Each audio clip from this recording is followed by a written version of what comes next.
Hey guys, welcome to the video today. In today's video, I am going to show you how to set the time and date on this Hunter X-Core residential irrigation controller, and I'll go through this step by step. But before we begin, I wanted to let you know that I do have other videos on the Hunter X-Core and sprinkler systems, and I will link those videos in a playlist at the end of this video. And if you're interested and have time, please check that playlist out.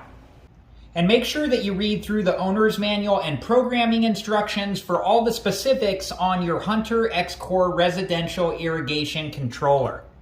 Okay, so the first thing that we're going to do is we're going to turn the dial here to the current time day position, and we can see right now that the year is flashing, and then you can use the plus or minus buttons to change the year up or down. And then when you get to the year that you want, you can press this right arrow button here and it will take you to this screen here. And right now we can see that the month is flashing, so you can use the plus button to go up a month or the minus button to go down a month.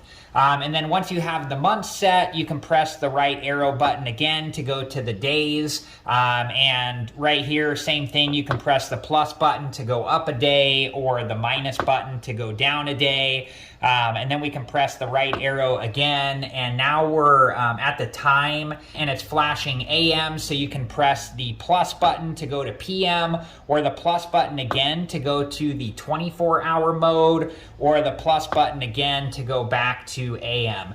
And then once you have that set to what you want, you can press the right arrow button, and now we're on the hours, and you can press the plus button to go up an hour or the minus button to go down an hour. And then we can press the right arrow to go to the minutes, and then the plus button to go up a minute or the minus button to go down a minute.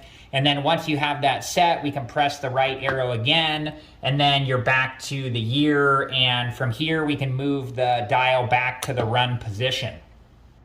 All right, guys, well, that was it for this video, and I hope it's been helpful, and thank you so much for watching. And like I said earlier, I do have other videos on the Hunter X-Core residential irrigation controller and on sprinkler systems, and I'll link those videos in a playlist at the end of this video. And if you're interested and have time, please check that playlist out. Thank you again so much for watching. Please like, subscribe, and comment, and I hope to see you guys in the next video. Have a good one. Thank you guys for watching. Please like, subscribe, and comment. And if you have the time, check out these other great videos.